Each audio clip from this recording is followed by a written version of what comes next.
Je vous le disais, on vient tout juste de l'apprendre. Donald Trump, le président américain, annonce des droits de douane de 30% sur les importations européennes. Naoufel El Kawafi, on vous retrouve depuis justement les États-Unis. Vous êtes notre envoyé spécial sur place. Ça vient de tomber. C'est d'ailleurs Donald Trump qui l'a annoncé sur ses réseaux sociaux, notamment avec cette lettre adressée à Ursula von der Leyen.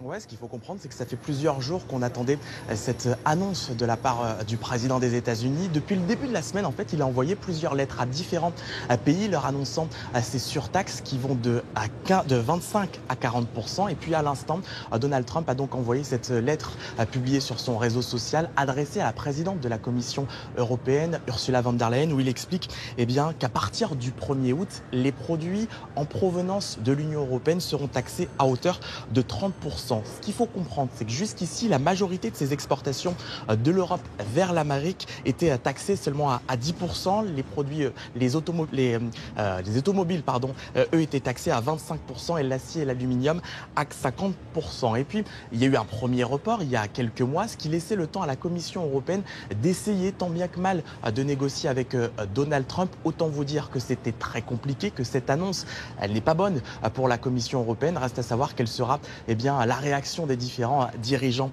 européens. Donald Trump qui explique justement dans cette lettre que si pour une quelconque raison l'Union européenne décide en représailles de mettre en place différentes surtaxes, ces surtaxes seront ajoutées aux 30% qui sont déjà imposées donc pour l'Union européenne. Voilà pour cette mauvaise annonce donc de la part de Donald Trump avec ces 30% de surtaxes sur les produits en provenance de l'Union européenne à partir du 1er août.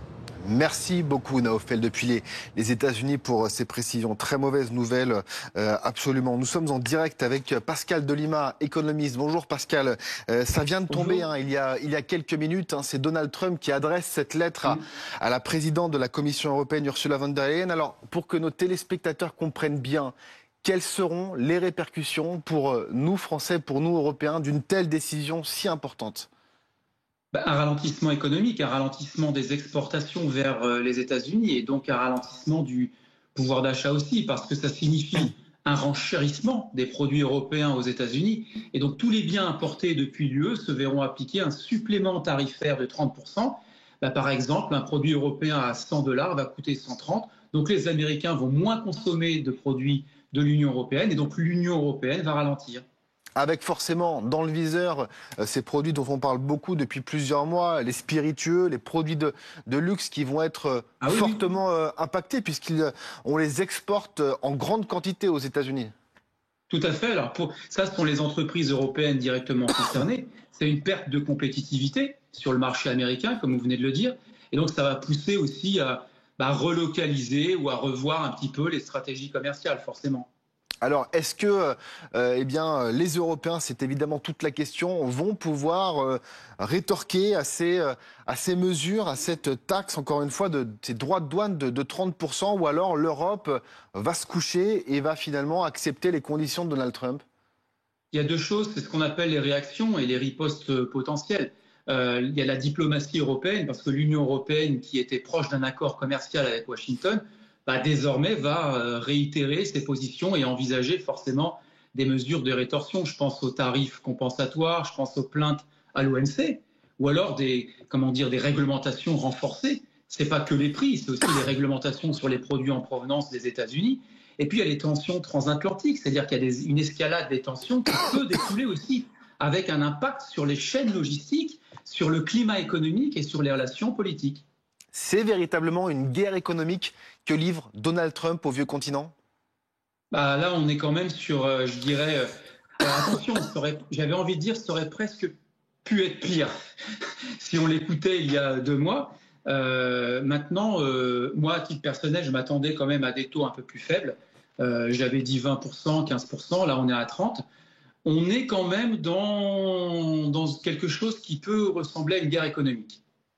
Bon, en tout cas, on va suivre ça avec beaucoup d'attention, évidemment. Anthony Lebos du service politique de BFM TV. Échec des négociations, du coup, entre Bruxelles et Washington. Oui, échec, et il faudra évidemment guetter la riposte française et bien sûr la riposte européenne, parce que la riposte ne peut se faire qu'au niveau européen. Et hier encore, vendredi 11 juillet, l'un des porte-parole de la Commission européenne en charge de l'économie disait « De notre côté, nous sommes prêts ». En parlant des Européens, et si un accord n'était pas trouvé avec les États-Unis, les Européens étaient prêts à cette riposte. Et c'est vrai que les surtaxes européennes, on l'a évoqué, sont pour l'instant suspendues. On sait que l'Union européenne avait déjà travaillé à des ripostes avec plusieurs niveaux.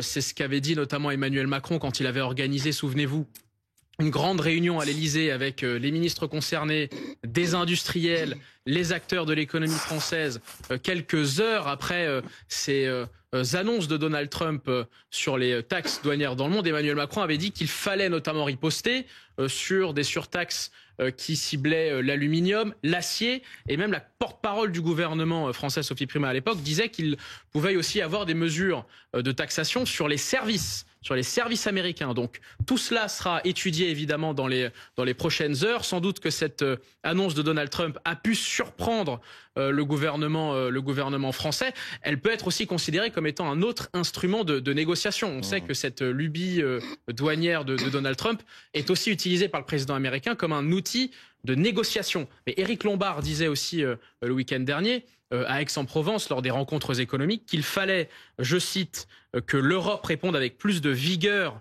aux tarifs douaniers infligés par Donald Trump si les États-Unis confirmaient ces taxes qui ont été annoncées il y a quelques instants par le président américain.